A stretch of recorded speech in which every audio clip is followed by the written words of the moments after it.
to our speakers. Awesome. Thank you so much. And hello, everyone. Thank you so much for being here. My name is Christa Diaz, and we are here today to talk about keeping culture first while structuring a scaling team.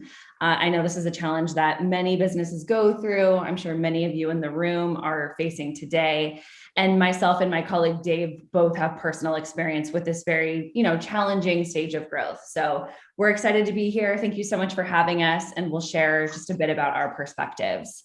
To kick things off, we will do brief introductions. As I said, my name's Christa Diaz, and I lead customer success here at Hired. If you're not familiar with Hired, we are a marketplace for hiring top technical talent. So my group sees to it that our clients, companies, much like yourselves, are using the platform, hiring efficiently, effectively, and just having tons of success. I have been with Hired for just over 8 years. And when I joined, I was actually employee number 10. So much of my personal experience with high growth and scale has actually been here at Hired. I'm excited to share those experiences with you. I hope it'll resonate given where you're at in your various stages of growth. And with that, I'll kick it over to Dave. Awesome. Thank you, Christa. So my name's Dave Walters. I'm the CTO here at Hired. I have not been here as long as Christa, nowhere near. I am a three-time CTO, though, with 20 years of technology experience across various industries. I joined Vettery almost 2 years ago prior to the acquisition and merger with Hired. And so I had the opportunity to work with Christa on bringing these two great companies together. In my career, I've been tasked multiple times with scaling teams anywhere from 2x to 10x. And so I'm going to try to share some of those experiences with you all today. So jumping into it, today we're going to talk a bit about what it takes to make and keep culture first while you're scaling and structuring a team.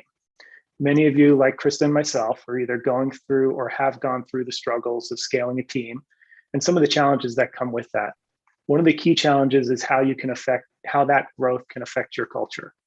We're going to talk a bit about how to approach that change, what to watch out for, how you can be more successful at it. One quick note I do want to make, Q&A is going to be open throughout the event. So we encourage you to ask any questions you have, and we'll get to as many as we can at the end of the session. So Christa, to kick us off, you and I have chatted quite a bit about the core need to establish and maintain culture as we've been growing our teams over the past year. Yeah. And I know you have some pretty meaningful experience with establishing that value-driven culture. Love to hear you share more of that perspective to our audience today. I would love to. And like I said, much of my experience with growth, high growth with the objective of maintaining culture has actually been here at Hired. So when I joined back in 2013, we were a tiny SF-based company. We were 10 people, like I said. We all sat in one room, and growth was a very kind of simple process at that time. It was very, it was not a lot of growth at that time. However, in around 2015, 2016, we went through a very high growth period where we expanded significantly, not only in headcount, but also across multiple locations. And by the end of that sprint, we had office locations in 16 different cities across 4 countries. So, very meaningful growth. And in the early stages of that growth, we talked a lot about the challenges that we anticipated we would face. Like you said, there's many. And we, not only, of course, like by growing in headcount, but by growing in such a distributed way, I think that presented a whole nother slew of challenges. And it was just a very different hiring and growth experience that we were going to go through than what we had experienced in the past. So we started just to talk more critically around okay, how are we going to go through this and maintain Hired's culture? Our strategy at the time, I think it's a generous term for what we had, but we were big fans of this interview called the beer test or the beer interview. Perhaps some of you in the room are familiar with this. It's effectively a very highly technical interview where you ask yourself, could I have a beer with this person? And the intent is that this is how you maintain company culture. You're adding a member to the team who will be collaborative or, work well with the rest of the group. And, this was our strategy. But we realized, well, one, I mean, it's a problematic interview to begin with. It definitely not the right approach. But two, it certainly wasn't going to work for this next phase of very high and intense growth that we were going to go through. So like I said, we started to have more critical conversations around what is company culture? What's Hired's culture? What is the value of it? And what do we mean when we say that we want to maintain it? And through those conversations, we ultimately realized was what we really wanted to maintain were our values. We wanted to build teams of people who were different, but who aligned on values. And we believe that by focusing on that common thread of values alignment versus cultural alignment, or I guess in Hired's case, beer drinking alignment, that would be key to maintaining what mattered most to us.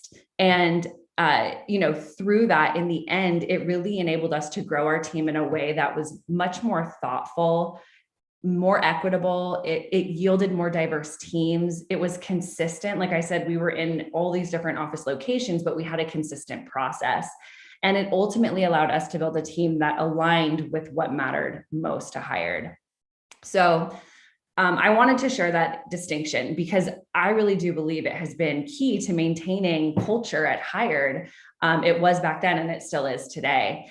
And the good news for us, at least, was that once we were able to kind of sit down and align on our values, there were really tactical ways that we could incorporate them into our business. And every aspect of our business, of course, our growth, like I mentioned, but also our decision-making, our performance management, our people evaluation, and our product development. It really has truly become at the core of all the decisions that we've made.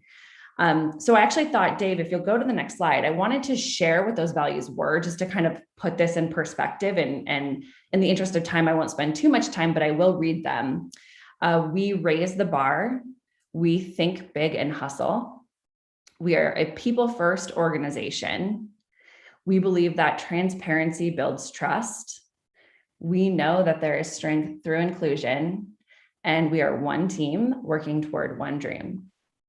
They still get me fired up 8 years later. Awesome. I love it. Yeah. So anyway, I wanted to share that. I think it's just like I said, it has been so pivotal for us as a business and maintaining that culture through so many challenges and hard yards and wins. And I hope that resonated. Dave, although I've been talking quite a bit, I'd love to hear more from you. And I know you have a lot more experience with like the various like phases of scale. And I'm sure everybody else in the room would love to hear a little bit more around how you've approached those stages. Absolutely.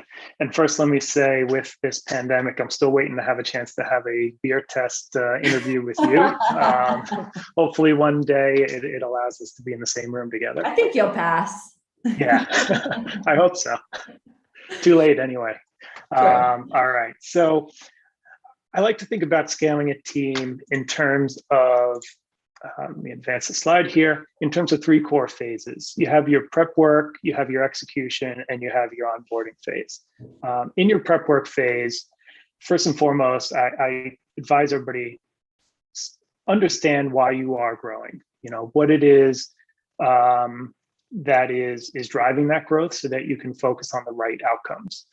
Is this temporary growth so that you can do some refactoring or re-architecting of your systems or build some new product that's going to then transition to other parts of the organization? Or is this a sustained growth that you expect to have over the years to come? Each of those are going to cause you to take different paths in your growth. Then you got to define your new team structure. Have an idea not just of what your structure is going to look like in your next phase of growth, but in your next few stages of growth. I think that makes it very easy for you to transition right from that one phase of growth to the next. Think about what gaps you're hiring for. What gaps do you have now versus what gaps are going to be created with this next phase of growth? Are you hiring for today's needs or for tomorrow's needs? I would definitely advise as much as possible to hire for tomorrow's needs because we all know hiring takes a long time, right? It takes a lot of energy and then onboarding new employees takes a long time. So if you're hiring for today, by the time you have that person fully onboarded, it's going to be tomorrow. So don't get caught a little bit behind. And then set clear ownership for your new teams and structure. Having clear goals, KPIs, mission statements for each of those groups, so everybody knows what it is they're responsible for, what their objectives are, and all of their peer teams also know that and understand that. You're going to want to ensure you have a strong foundation as an engineering org or whatever organization you're growing and scaling. On the engineering side, do you have strong coding guidelines, automation in place, testing, strong process around PRs, et cetera? Lack of any of that strong and clear process is definitely going to be exacerbated as you grow out your organization, right? I like to always say, if you're a team of 5 engineers that are just doing everything in a small startup organization, everybody knows everything, right? Everybody's involved in every decision. You don't have to worry too much about process. As you grow out, right, that is not the case. You don't have that luxury. You got to make sure you have that strong foundation, or you're going to struggle with that growth. And then lastly, tying back to what you just discussed, Christa, be clear on your culture needs and values. Are you anchoring to your existing culture during that growth, or are you using growth as a way to shift your culture and change your organization? Particularly as a new leader for the organization, this is important to identify early on as you come in, right? Make sure that you know what you're trying to achieve here, so you know the types of people you're bringing into the organization. Next, the execution phase, building an efficient hiring pipeline, working on recruiting, interviewing, coding tests, onboarding and training, right? All of these things have to be in place and working efficiently for you to grow, particularly at scale. Managing its transition for your existing team. There's going to be a lot of change as you go through this transition process, roles, scope, new managers getting introduced to the organization. You have to manage that across your team. You're going to train and invest in your existing team. Make sure you're focused on retention, remembering that hiring and retention are 2 sides of the same coin, right? If you're bringing a lot of good people in, but you're losing a lot of good people at the same pace, right? You're really just stuck on a treadmill and you're not going anywhere. Demonstrate your values and test for them throughout your hiring process. Really, the values and culture are part of all of these phases. You have to live them, continuously throughout your organization. Make sure you're demonstrating them in the interview process to new candidates, and you're testing for them through the hiring process, as you talked about earlier, Christa, and enforce them within the team as the org grows. You're going to want to look out for risks and manage some risks moving too fast. Some key things to look out for: creating silos on existing teams and individuals, diminishing impact through lack of efficiencies, losing the ability to move quickly and be agile, which by and large will happen if you don't have those processes that are clear and efficient and in place, and disengaging existing team members. All of those things will be harmful and will hurt you. And lastly, communicate, right? I say communicate, right? You can't do it enough. Growth is a challenge. It's going to tug on the anxieties of some of your existing team. It's going to create confusion with some of your team members. You got to do whatever it takes to ensure communication is not breaking down across teams and between leadership and teams as all this change is happening. Make sure you have effective scrum of scrums, engineering leads meetings, all hands, small group meetings, one-on-ones, CTO office hours, smoke signals, whatever it takes to make sure that you're getting effective communication across the org. And then last phase, onboarding, being prepared to properly and efficiently onboard those new team members, investing in your training programs, documentation, setting up Slack channels so that new team members have a place to go to get the answers that they need for, every new employee has new questions that come up. Have a clear list of systems they'll need access to so you can proactively set them up ahead of time versus have them have to ask for that access every time they hit a roadblock. Assign them peer buddies to help them in their first days and weeks, right? All things you can do to be more efficient in your onboarding. then continue to improve upon your communication, right? That never ends. You have to monitor if there are any gaps in your communication due to that growth of the org, right? Are certain parts of the organization not clear on what the objectives are and who's responsible for what? And if so, how do you solve for that? How do you solve for that communication gap? And then last, continue to live those values every day in all you do, right? That is going to strengthen it within the organization and ensure that everybody is living those same set of values. All right.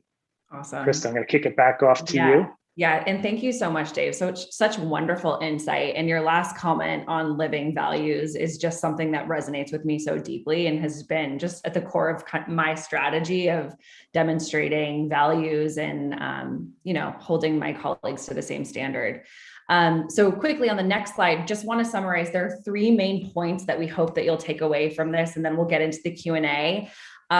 First, define your values and culture. Take the time to really think through what matters most to your organization. This is time very well spent. Understand the 3 core phases of growth and incorporate those values into those various phases. And then finally, as Dave said, live your values, demonstrate your personal commitment, hold your colleagues to the same standard, and incorporate them deeply into every aspect of your business. This has just been so key to our success at Hired. And with that, we have just a few minutes left, but I wanted to open it up for questions.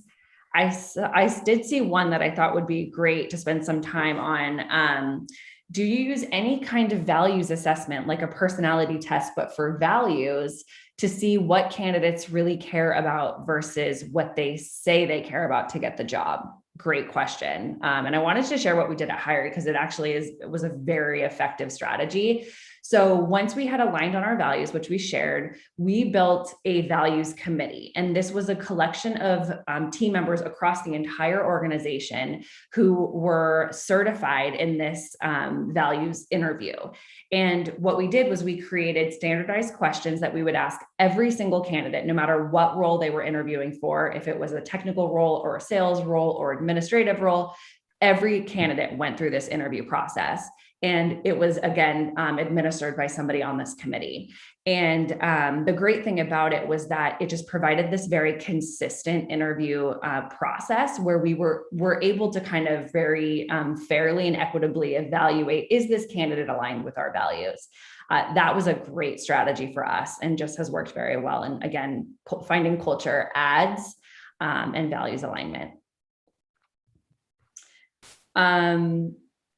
Dave, there's another question here that you might have some thoughts on. How has the COVID-19 pandemic impacted growth and culture and the structure evolution at Hired? Yeah, great question. Well, I'd say, the biggest and clearest impact, right, is you don't have the same face-to-face, collaboration that you typically have within organizations, or at least organizations that are all within the same office. So, it's tough. I know it's been tough for a lot of companies, right? Last year and this year, as they went through those transitions, makes it even more important to set up time for teams to collaborate, get to know each other outside of the day-to-day work initiatives that they're working on. We do things like coffee chats where people are paired randomly one-on-one with various people across the organization, just in a very casual get to know each other type of scenario. And, within the engineering org, we have various different, what we call fun events, where we try to get everybody in there to participate, let their guard down a little bit, show a little bit of who they are, right, outside of just work, and help build some of those bonds. There's many ways to do it, right? I'd say definitely every organization needs to explore and find those ways that are going to be helpful and make sure that they're building those relationships within their organization.